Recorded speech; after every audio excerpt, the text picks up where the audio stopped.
Thank you very much for the opportunity to talk about this data science workshop that we have set up. And thanks to the pandemic, we have tried to make it statewide. Um, so I'm a domain scientist. I'm a biochemist and in a college of medicine. Sorry about that. So this is the where I work at the University of Oklahoma Health Sciences Center in Oklahoma City. This is a view of our campus taken in the early fall. You can see some of the maples turning red, looking out towards the west near sunset, towards the very flat rolling plains to the west. But to the east of us, we have wooded hills. And I work in a basic science department. There are 5 of them on our campus. And in the College of Medicine, we have about 20 clinical departments. And on this campus, we have about 10,000 employees that show up every day. I'm located in this building where I have a research lab next to a core facility for X-ray crystallography. So I probably have I thought I should explain a little bit the context I'm coming from. So we crystallize biomolecules like proteins and RNA, and then we put them in an X-ray diffraction instrument, collect diffraction patterns, determine electron density maps, and fit models to them. This is the crystal structure of RET kinase, a protein that's important in lung cancer, with a drug that was just approved by the FDA for treatment of lung cancer. So that's an example of the kind of projects I work on.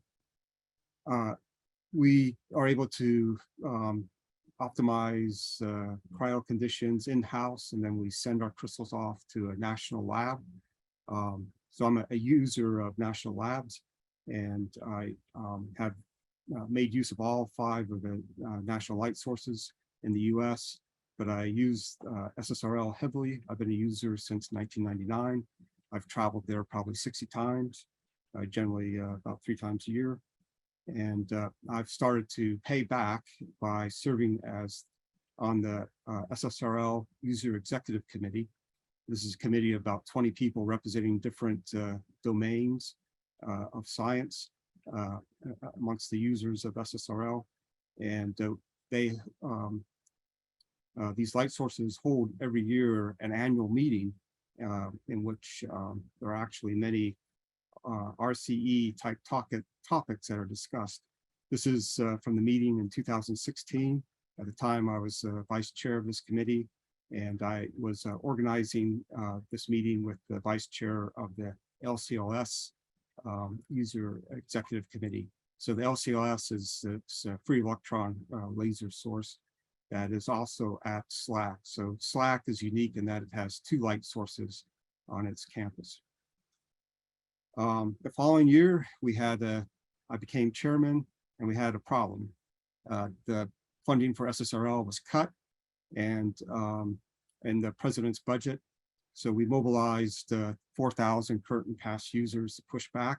We lobbied Congress, and we got funding restored. But in the meantime, that caused a lot of damage. We lost 2 senior research software engineers who decided that all the instability was too much. They obtained jobs in Europe, and they're not coming back. So SSRL really hasn't recovered from that event. The funding has been flat over the past decade, and they've really been hurting this year with inflation. But after this, the trauma of this year, things kind of, well, at least I got to share that experience the following year on a discussion panel at the Society for Science at User Research Facilities, which probably has some overlap with this group. Then after attending these user meetings for over half a dozen years, it dawned on me that it might be useful to hold a workshop that was focused on computational methods. And so in 2020, I started doing so. This is an image showing the portraits of 8 speakers that we had last year in this workshop. And we'll have, next week we'll have, or in 2 weeks, we'll have our 3rd version of this workshop. We managed to have gender balance last year with 4 male and 4 female speakers, and also a good distribution of ages, with one speaker being a graduate student at MIT, probably in her mid to late 20s, and another speaker being in the early 70s, David Case from Rutgers University. So what's my role with software? I'm over the past dozen years, I've been picking up Python. I've developed a number of Python functions to make it easier for my students to use Python or to use PyMol. So they don't have to know Python. All they have to do is be able to enter a few shortcuts or aliases to functions that do things like generate molecular representations that are not available through the GUI in PyMol, which is a very popular molecular graphics program, has over 100,000 users. So I've published some related software packages, and I find myself getting more and more into software. So I'm expected, of course, to use as a user, not a developer, the standard structural biology software, which is very user-friendly, and you can do a lot of this work through just using a GUI interface and not really having to know much about programming. But I have picked up some skills over the years in various areas. I did learn Fortran way back in the early 90s, and I'm glad to, yeah, obviously I made the comment about it being around in 2090 on Wednesday. And I also use supercomputing facilities. So I'm the only person in my department. I feel incredibly alone and isolated. And I was looking around for a group to belong to, and I found this group on my campus in the opposite end of the campus. It had been going on for 4 years before I found out about it. And this is a GitHub page that shows has all the presentations up to the start of the pandemic. They're focused on statistical computing, and they tolerated my presence. They allowed me to talk about using Python to do Bayesian data analysis a couple of times, but it was a little awkward talking to our users about Python.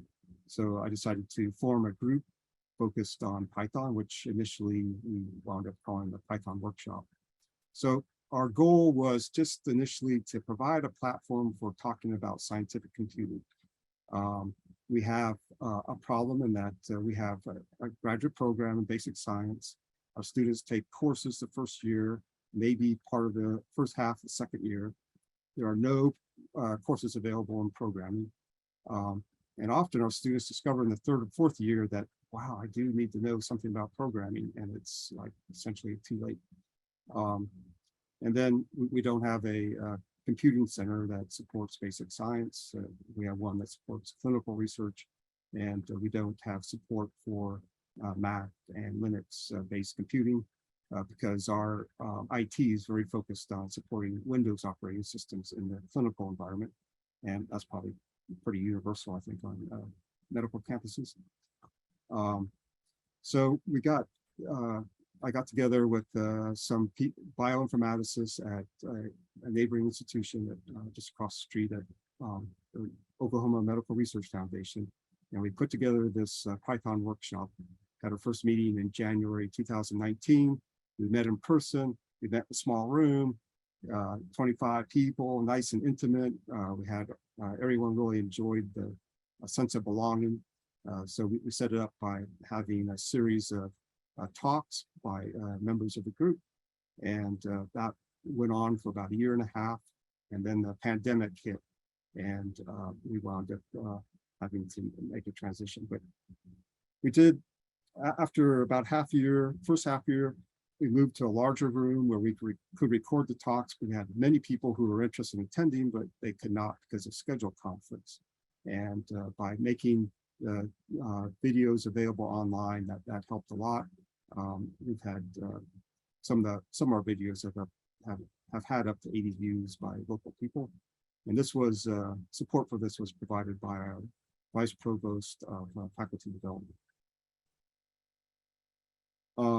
So we had this interruption of a half year, a hiatus due to the pandemic, in the first year of the pandemic. And then in December, well, over Christmas break, we started discussing changing the name and going virtual and increasing the scope to include institutions from around the state to try to draw in additional talent and in terms of speakers and as well as attendees. And so we have now a mailing list of 180 people. We have, and we started out with about 20, 25 participants in our Python workshop in contrast. And we have all these institutions participating. We have monthly meetings year round. And the management of this costs about somebody 100 hours of effort a year in terms of all the emailing and so forth, the sending out announcements, lining up speakers.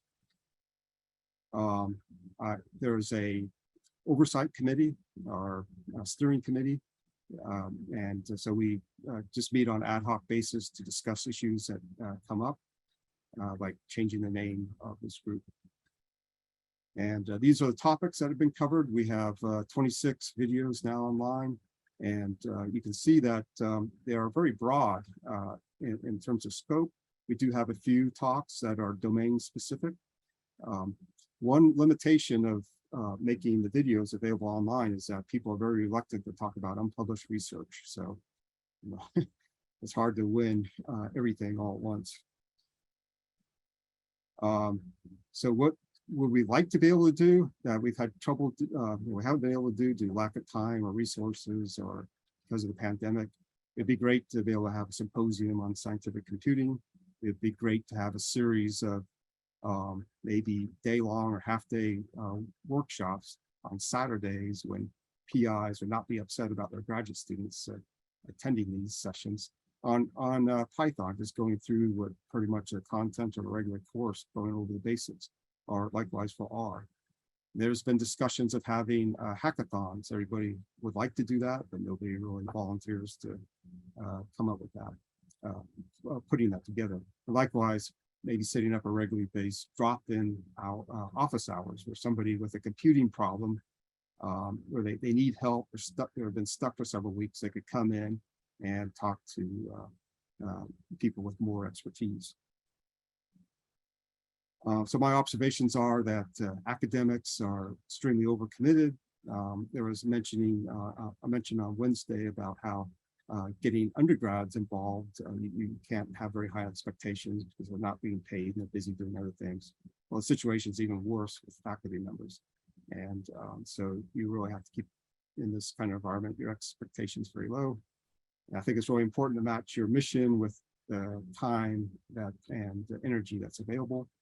So we've been able to keep this thing going for 4 years with this very, very modest mission of providing a platform where people can talk about scientific computing. I've been really impressed by how people really follow through on their commitment to give a talk. We've never had anybody back out. And but on the flip side, nobody wants to do the organizing work. They rather have somebody else do it. And I think we have 180 people, but the attendance is averages about 20. We've had a range from like 8 to like 35, and I think that is a lot of people are on the mailing list due to the fear of missing out, and we have a very large turnover in the attendance. There's always a kind of core group of people that show up at every meeting, but they make up maybe 30%. And then the remaining 70% are people who are showing up because they're interested in the topic that's being presented. So the meetings consist of somebody who wants to share their insights or their new knowledge about software package.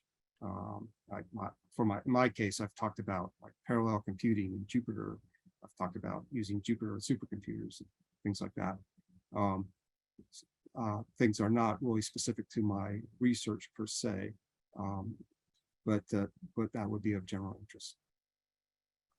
So I'd like to thank Valerie Williams, our Vice Provost of Faculty Development, for providing the support for getting these videos recorded and posted online.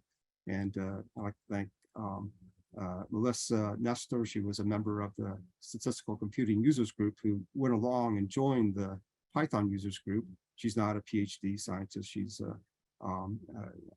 She works in IT, and she managed to facilitate the handling of our Zoom account, and so that we could have one for a large number of people and for people off campus. I'd like to thank William Beasley, who ran the Statistical Computing Users Group and provided inspiration for our group. And I'd like to thank Jonathan Wren at OMRF, who's a bioinformaticist, whose students pretty much supplied maybe about half the talks that have been presented. So he's been extremely supportive of this effort. And then I have my funding sources. So I'll be happy to take any questions.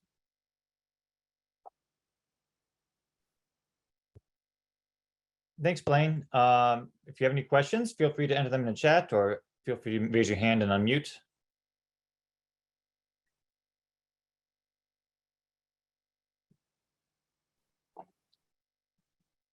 Oh, great. Some questions. Fantastic. Yeah.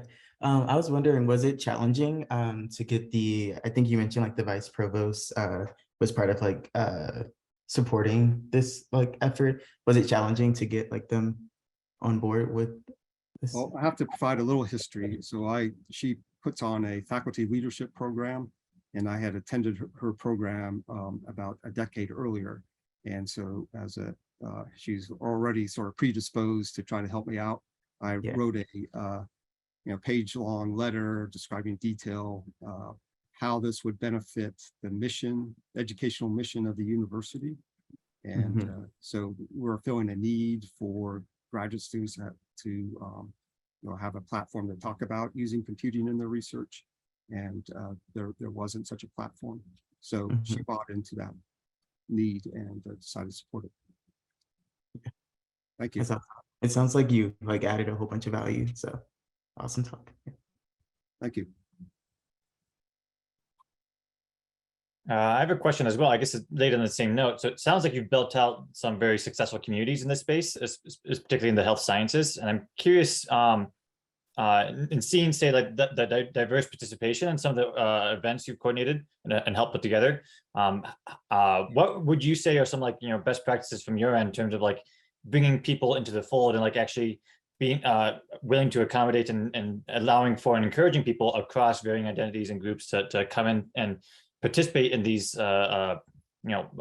training sessions, conferences, etc. Effectively, because you mentioned like varies across age, across gender, and I'm just curious your thoughts in terms of being able to successfully do that so far. So with regards to like the SSRL users meeting, I have been totally amazed that if you invite somebody to like give a talk, it's extremely rare that they turn you down. So it's just simply a matter of asking many times. In terms of getting better participation from the local community for our data science workshop, that is that's a problem for us. And so some semesters we will start the semester with an empty agenda, and it will take some effort to get people to volunteer. So I definitely, I think I've learned a few things at this meeting about how I might strive to be more inclusive and reach out to groups that are not represented yet. So for example, we've been quite Oklahoma City centered, and we've had trouble pulling in people from OSU and OU, which are located from a half hour to an hour and a half away from Oklahoma City. And we've had just a few people recently. But we've also, one thing that's helping us is that we have a data science institute on our main campus in Norman, half hour south of us. And they, to try to achieve some of their missions of outreach, they have put forward some speakers this fall semester. And so we're, by doing so, we're both achieving our objectives. So I hope to couple our our workshop more with them in the future. We have, for example, we have some historically Black college. I haven't gotten a participant from there yet. I've reached out a few times, but I have to figure out another new way of reaching out. And there's some, we do have participants from a university, Northeastern State University in Tahlequah, where 25% of the students are Native American. And so we have yet though to recruit a speaker from them. So we have a lot of opportunity, I think, to make it our group, our presentations more diverse. That's for sure.